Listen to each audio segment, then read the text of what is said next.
What's good, everybody? It's your boy, O'Shea Duke Jackson, back at it again with another episode of the Celebrity Junk. Dwayne Haskins was a young brother who was trying to get it back together. Former number one pick. I remember when he dropped down in that draft. People thought he would go earlier that year. I remember the draft as it was going. And unfortunately, he was taken by the terrible Washington football team. It is by far, in my opinion, even a worse franchise than the Las Vegas Raiders, which is a terrible franchise. Every year, they're terrible. Okay? And brother Dwayne Haskins had some problems there. Some, because Bruce Snyder is the owner, or Daniel Snyder, whatever his name is, and the GM that wanted him there got fired, and then Ron Rivera came in, and a new coach, a new offensive coordinator. We know what can happen with quarterbacks with this. So he ends up on the Steelers. He also had some problems himself. Okay? He really fucked some things up for himself in Washington.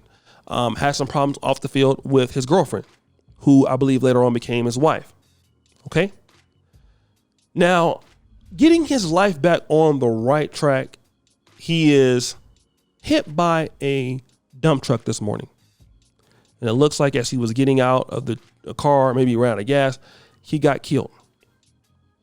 And it's a very unfortunate thing. I lost Kim the comic to a car death. And you never think that something like that can happen, and then it does.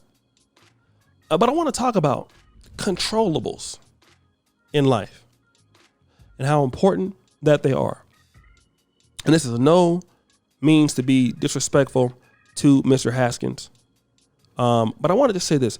Had things that worked out better in Washington, some of the things that he was working on and he made some mistakes, he would have never been on the Steelers.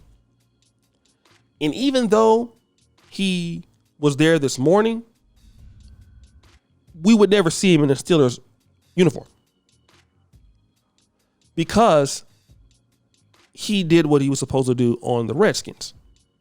Now, everybody makes mistakes. Steve Young, one of the greatest quarterbacks in the history of the league, was terrible for the Buccaneers and had to go to the 49ers. We've seen that with Marcus Mariota this year. It was with the Titans, and then he went to Oakland, and then Las Vegas for 2 years, and now he's back in Atlanta starting. So we know that he will get second chances. But then sometimes God don't give everybody a second chance. Sometimes we have to make the most out of the first chance that we get. And even when our time may be up, we got to make the most of the opportunities that we get. And this brother had, in my opinion, some really good arm talent. He was learning how to become a professional, just like Jameis Winston became a professional after sitting with Drew Brees, and this brother sitting behind Roethlisberger. Sometimes you don't get a second chance. My brother Kim the comic didn't get a second chance.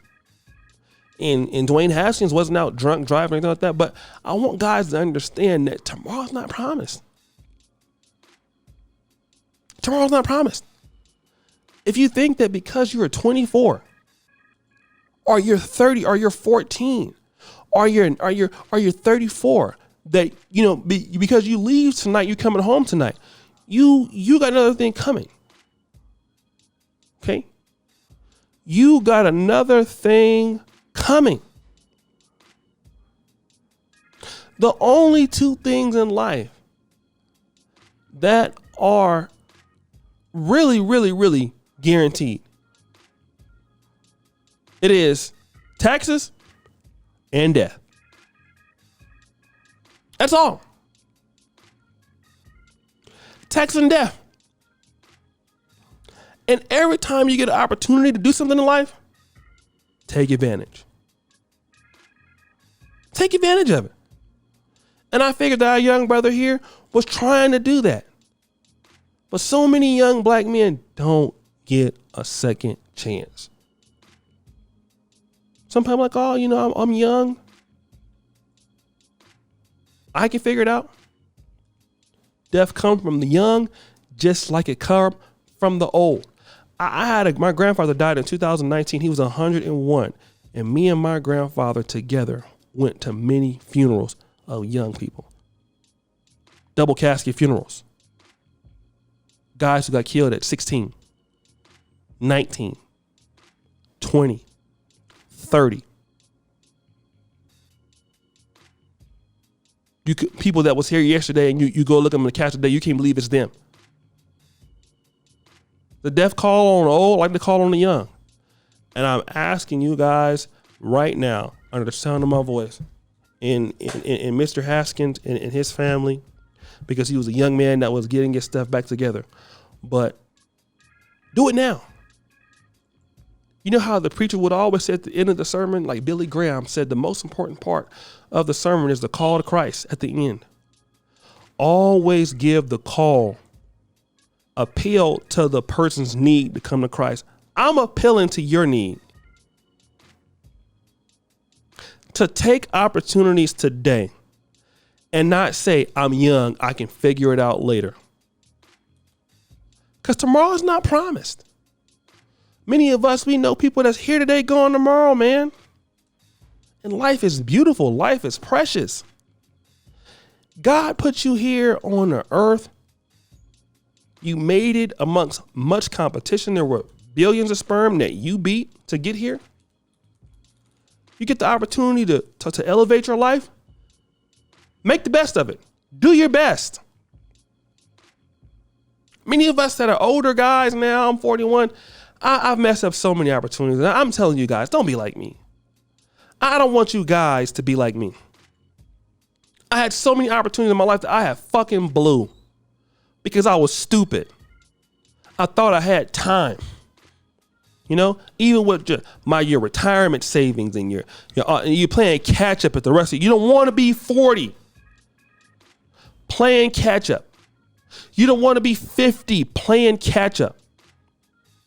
When you're young, you want to go ahead and do the right things while you're young. As the old preachers would say, while the blood is still running warm in your veins. Don't wait till you're 65 and 55 and want to get it together, because it might be too late. It might be too late for some people even before you goddamn 24. And we need to take life serious. Okay? Because the only thing that's promised us in this life is death. One thing for sure, we don't know what's going to happen, but everybody listening to this podcast today, you're going to die, including me. So while we're here, let's give our best efforts. The people that we love in our life and the opportunities we have to make a change in this world, or a change in the community, or a change even for ourselves. Even if it's one person you can help do something or do something positive, you have an opportunity to progress your career. Take it. Do your best. My dad used to always tell me, son, if you are going to be a janitor in your life, I want one thing from you. I want you to be the best that you can be. And every day when you get up out the bed, do that. You don't want to have no regrets. You want to be sitting around having regrets. Anything can happen. But guys, what do you think? It's your boy, O'Shea Duke Jackson, back at it again for another episode of Celebrity Drunk. I appreciate you for all that you do. Subscribe at the bell. Check out the first comment at the top. And as you know, the buffoonery remains an all-time high. I'm out.